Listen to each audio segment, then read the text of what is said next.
Assalamualaikum warahmatullahi wabarakatuh. Waalaikumsalam warahmatullahi wabarakatuh. Umi, ini masih ada hubungannya dengan pernikahan. Ini di masyarakat banyak sekali pendapat seperti ini. Seseorang yang, mohon maaf, hamil duluan, terus dinikahkan dalam keadaan hamil, hukum pernikahannya bagaimana? Kok ada yang ngomong nunggu lahir dulu? Terus di masyarakat juga berpendapat seperti ini, setelah menikah nanti kalau anaknya lahir wajib menikah lagi. Mohon dijelaskan tentang hukum pernikahan dalam keadaan hamil. Terima kasih. Ada dua Bu hukumnya, ada dua hukumnya. Ini berdasarkan tadi ijma. Kalau berdasarkan nas sunnah, kan memang dulu nggak ada perempuan hamil dulu. Nggak kepikir oleh hadis dulu bahwa perempuan itu hamil baru nikah. Maka kalau sunnah berdasarkan hadisnya, perempuan yang dalam keadaan hamil tidak boleh menikah. Dengan catatan itu hamilnya dengan suaminya. Suaminya meninggal, dia dalam keadaan hamil, berarti dia masa iddah, nunggu sampai bayinya lahir baru dia boleh nikah. Dengan asumsi ini yang menghamili siapa? Suaminya. Hukumnya begitu. Dan itu dikiaskan, dianalogikan, oh berarti karena anak ini hamil maka dia tidak boleh nikah. Maka hukum pertama, dia tidak boleh nikah sampai anak itu lahir. Kenapa? Karena dia dalam keadaan apa tadi? Hamil. Dan dasarnya apa? Perempuan hamil haram menikah. Itu ya, yang pertama. Yang kedua, kalau perempuan yang hamil apakah itu boleh dinikah? Boleh menikah. Itu ada hukum yang berdasarkan ijma, bukan kias tapi ijma, kesepakatan. Boleh dengan syarat yang menikahi yang menghamili. Kemudian terus anak ini nanti tidak boleh diakui, haram diakui sebagai anaknya bapaknya.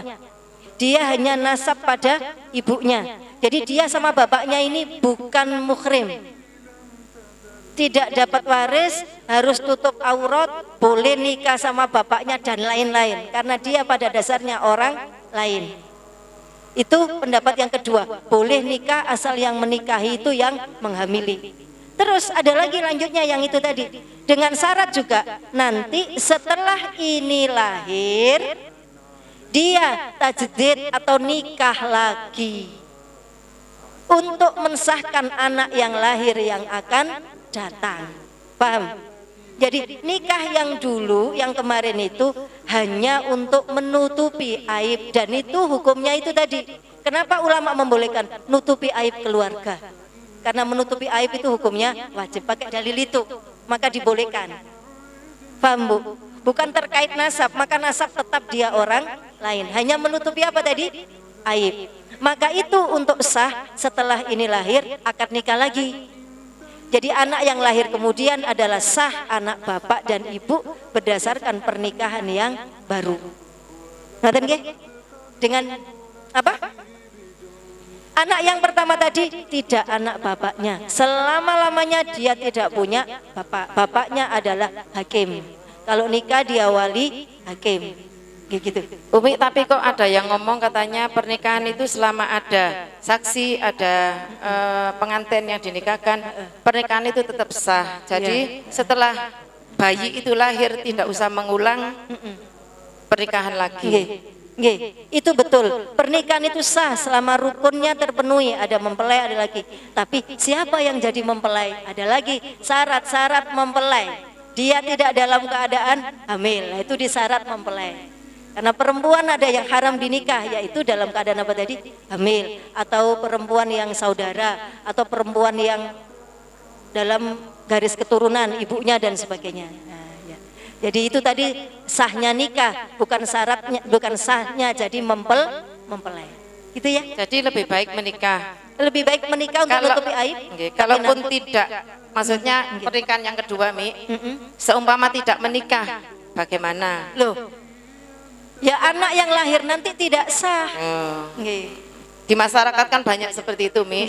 Kadang ada yang tidak nikah lagi, kadang ada yang dinikahkan sirih kembali. Ya, nikah sirih nggak apa-apa. Nikah sirih itu kan berarti nikah tetap sah secara fikih. Tadi ada pertanyaan nikah sirih tadi ya. Nikah sirih itu nikah sah secara agama, tapi tetap harus ada wali, ada saksi. Hanya tidak ada walimah dan tidak tercatat di kantor KUA. Tercatatnya di yang pernikahan awal tadi. Surat nikah yang awal. Dan itu efeknya panjang, Bu. Ada anak tuh yang tidak tahu bahwa dia anak itu nikah baru 3 bulan tapi dia kemudian hamil. Saya tunjukkan ya faktanya ya. Nanti kalau kemudian dia tidak tahu bahwa nikah bapaknya itu 3 bulan dia lahir, kemudian dia menikah lagi, dia anak ini kemudian gede, lalu dia nikah. Ya, bapaknya ibunya tidak ngerti kalau nikahnya dulu tidak sah, maka bapaknya menjadi wali. Oh, bapaknya sudah meninggal, maka yang menjadi wali siapa? Saudaranya. Saudaranya si anak perempuan. Nikahnya yang ini sah apa tidak? Tidak. Karena saudaranya jadi bukan saudara. Nah itu rentetannya bisa panjang. Makanya wala taqrabuz zina, jangan mendekati zina. Iya Bu. Ini hadiahnya dulu. Nah, ya. Mi, kalau yang dinikahkan tadi, mohon maaf ya, ini berkelanjutan. Yang seperti Umi ceritakan tadi, kan dia tidak tahu kalau yang menikahkan ini enggak sah nikahnya. Terus untuk mengesahkan dia yang baru tahu beberapa tahun Nah, itu tajdid.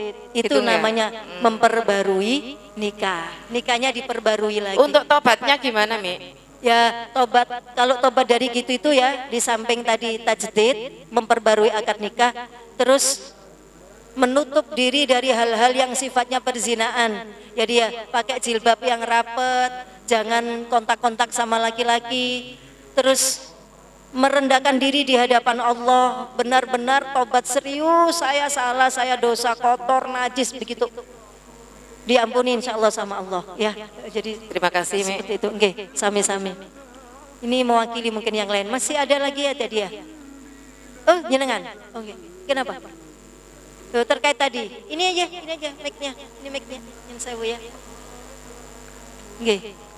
Masih ada kurang berapa? Yang dari yang ditunjuk tadi, yang ditunjuk. 1. Loh, jangan baru yang tadi. Kok masih banyak? Umi, Oh ya, 1, 2, 3. Ya, apa Bu? Umi tentang ini.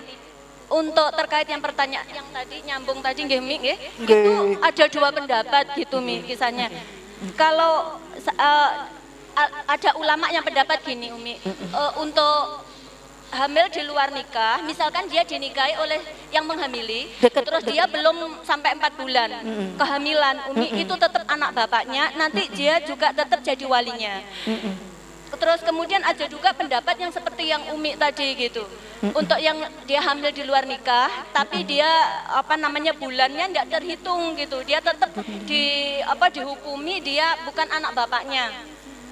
Kita mengikuti yang mana Mi? Karena ini 2 pendapat gitu Mi. Yang pendapat yang untuk yang belum sampai 3 bulan dia dinikahi oleh yang menghamili, dia nanti tetap sah sebagai anak bapaknya, dia juga ben bapaknya, dia nanti menikah juga tetap dengan bapak di walinya bapaknya gitu Mi. Yang kita ikuti yang mana itu Mi? Ya, ikut yang kedua saja. Ikut yang kedua saja. Lebih safe, lebih aman ya. Lebih aman. Jadi pokoknya kalau sudah terjadi positif kehamilan, ya berarti seperti tadi, dia lawang belum nikah loh. Bayangin loh. Lah itu tadi loh Bu, wasiat Nabi, farjinya halal bagimu dengan kalimat Allah. Sekarang terus kita mengenteng-entengkan gitu. Ya janganlah ya. Ya tidak. Ya tetap ikut yang kedua saja, yang lebih hati-hati. Jadi nanti nikah lagi. Kalau ini sudah hamil, sudah lahiran, nanti memperbarui nikah. Dia anak siapa? Anak ibunya saja, bukan anak bapaknya. Ya biar orang akan namanya hukum itu biar apa? Biar orang ya tidak meremehkan soal. Nah kalau seperti itu tadi, oh enggak apa-apa kok, sah kok sebagai anak bapaknya, dapat surat nikah, dapat akte lah, terus KPKP koyok gitu. Maksudnya itu kan bukan suatu dosa kalau gitu nanti gitu ya.